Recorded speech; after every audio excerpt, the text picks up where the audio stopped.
Salut à tous et bienvenue chez les Assoiffés de Ciné. On vient de regarder le premier épisode de la série A Knight of Seven Kingdoms, un chevalier des sept couronnes, spin-off de Game of Thrones. Et donc, petit avis complètement à chaud. Donc, c'est parti. Anna, qu'est-ce que tu en as pensé de ce premier épisode ? J'ai trouvé ce premier épisode surprenant et sympathique.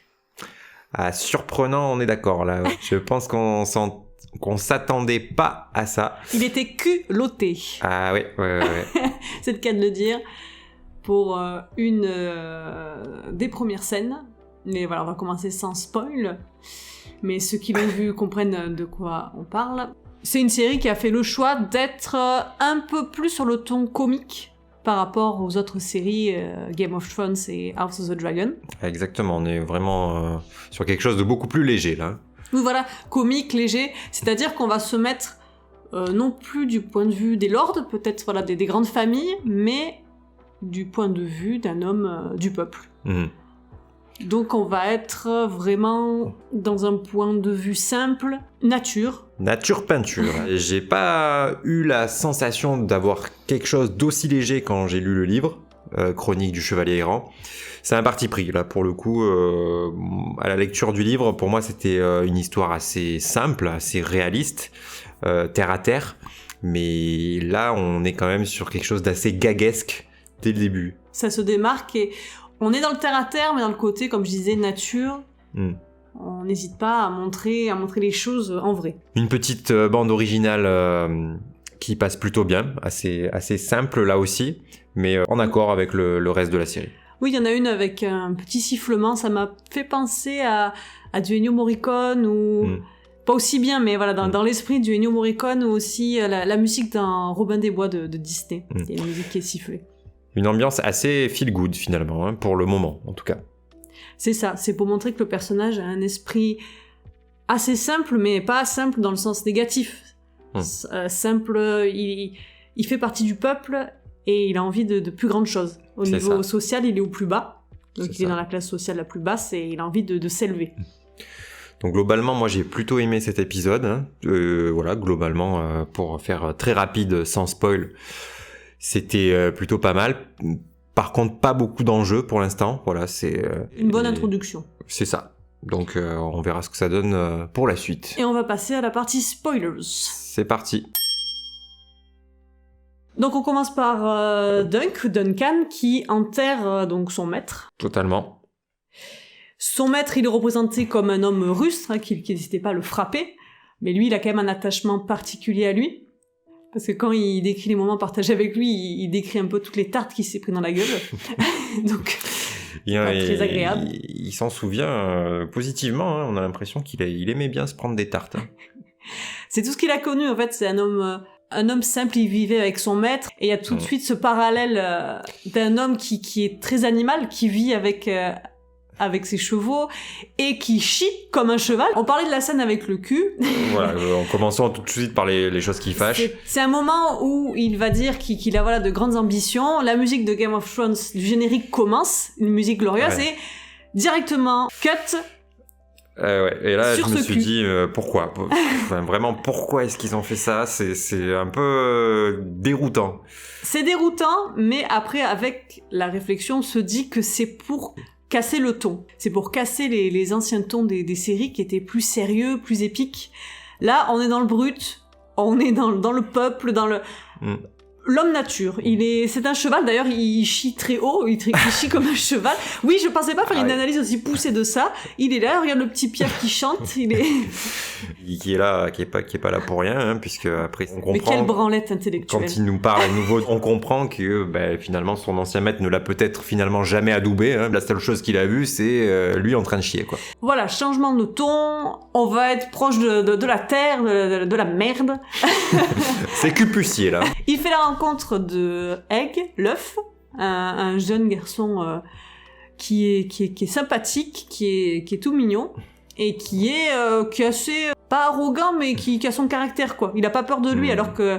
Et c'est intéressant de voir cette différence de taille des deux.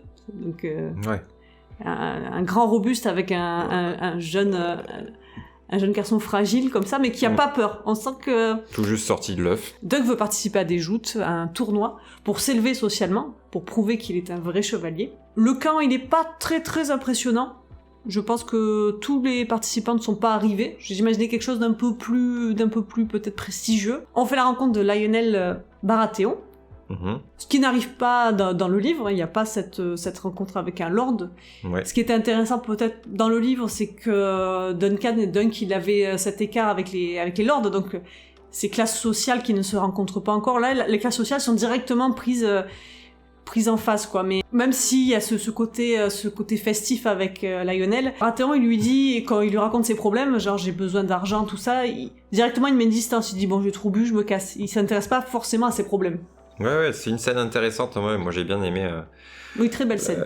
Voilà, quand ils sont tous les deux complètement ivres, en mode fin de soirée, c'était plutôt pas mal. Il lui dit d'ailleurs, relève-toi, sois fier, tout ça, parce que Dunk, il a pris l'habitude de se courber. C'est pas simple d'être aussi grand dans un monde où il faut pas se faire remarquer pour pas avoir de problème.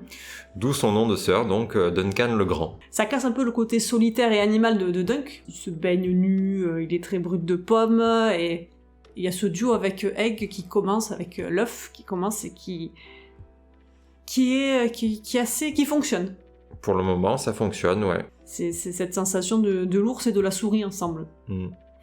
En tout cas, les dialogues sont très fidèles au bouquin. Il y a beaucoup de personnages. Dans le livre, ça fait sentir aussi, comme dans tous les livres de l'auteur, il faut s'accrocher parce qu'il faut se rappeler des maisons, des personnages. Donc c'est pas quelque chose de facile pour les spectateurs. Mais globalement, on n'est pas perdu, quoi. On retrouve à peu près les maisons qu'on a l'habitude de voir depuis un certain temps maintenant, avec cet univers Westeros. Même si certains personnages n'ont pas forcément des traits qui correspondent à leur famille, je trouve que Lionel Baratheon ressemble pas forcément au Baratheon qu'on a pu connaître dans Game of Thrones et House of the Dragon.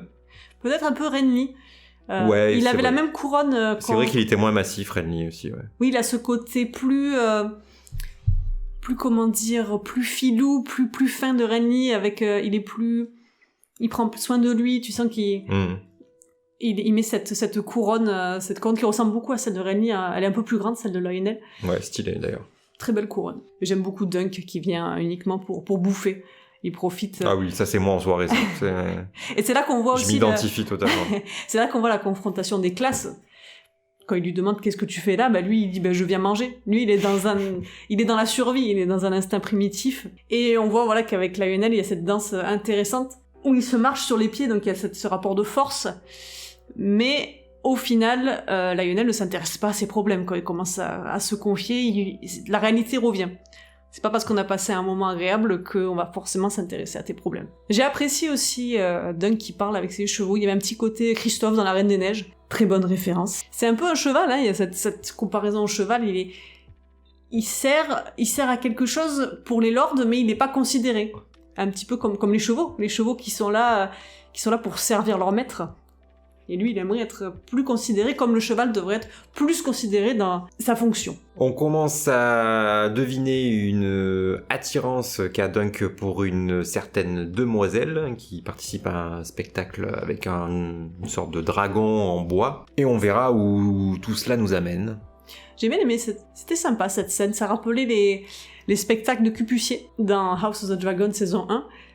Où les artistes expliquaient un petit peu les histoires et on voyait ce dragon derrière, parce que les dragons, là, à cette période, n'existent plus. Donc on commence à narrer leurs histoires. Ils deviennent des créatures légendaires et disparues.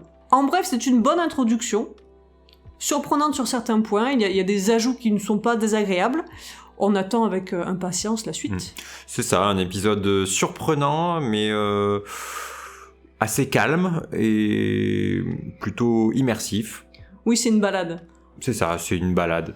D'ailleurs, c'est ce qu'on pourrait dire aussi des musiques, ce sont des balades. Il faut se laisser porter. On va voir si par la suite on se laisse porter aussi, et donc on vous retrouvera prochainement pour la suite des reviews. On vous fait des poutou-poutou.